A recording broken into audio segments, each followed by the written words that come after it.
क्यों? कोई रास्ता ही नहीं था। पिछले साल वो थर्ड स्टैंडर्ड में फेल हो गया। यकीन करेंगे, थर्ड स्टैंडर्ड। और सुधरने के कोई आसार नहीं। ये मेरा बड़ा बेटा हर क्लास में हर सब्जेक्ट में फर्स्ट आता है और वो दूसरा। आपको क्या लगता है उसकी प्रॉब्लम क्या है? प्रॉब्लम उसका रवैया, और क्या। पढ़ाई की तरफ, हर चीज की तरफ हमेशा बदमाशी, तेवर ही तेवर। कभी कोई बात ही नहीं सुनेगा। मैं आपसे उसका प्रॉब्लम पूछ रहा हूँ, आप मुझे सिम्टम बता रहे हैं। आप बता रहे हैं बच्चे को बुखार है, वो मुझे मालूम है। मैं पूछ रहा हूँ बच्चे को बुखार क्यों है, वजह क्या है बुखार की? हाँ तो फिर आप ही बताइए, बताइए। उसके पढ़ने लिखने की गलतियों में आपने कोई पैटर्न देखा, कोई गलती जो वो दोहराता हो? पैटर्न? काय का पैटर्न? सब गलतियां ही गलतियां हैं। फिर आप पैटर्न पहचान नहीं पाए।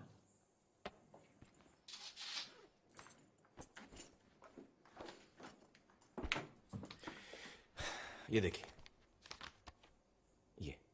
ये बी की जगह डी तो डी की जगह बी। एक जैसे दिखने वाले अक्षरों के बीच में कंफ्यूजन।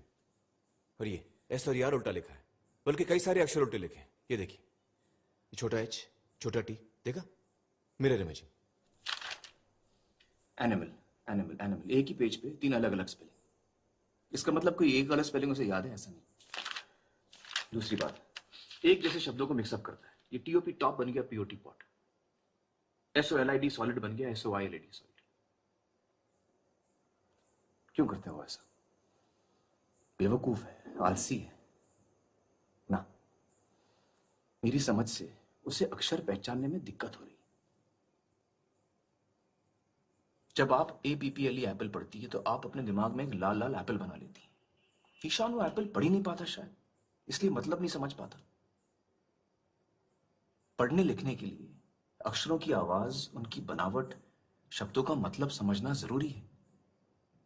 ये अहम जरूरत ईशान पूरी नहीं कर पा रहा। ऐसा कुछ नहीं है, ये सब बहाने हैं पढ़ाई टालने के।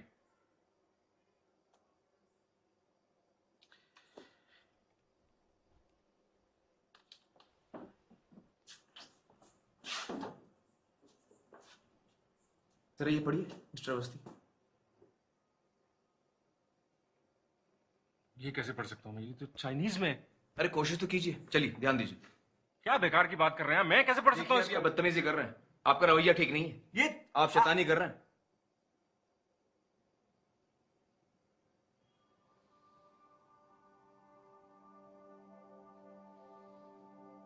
कुछ ऐसी ही कैफियत होती होगी ईशान की, अक्षर ही समझ में नहीं आते होंगे।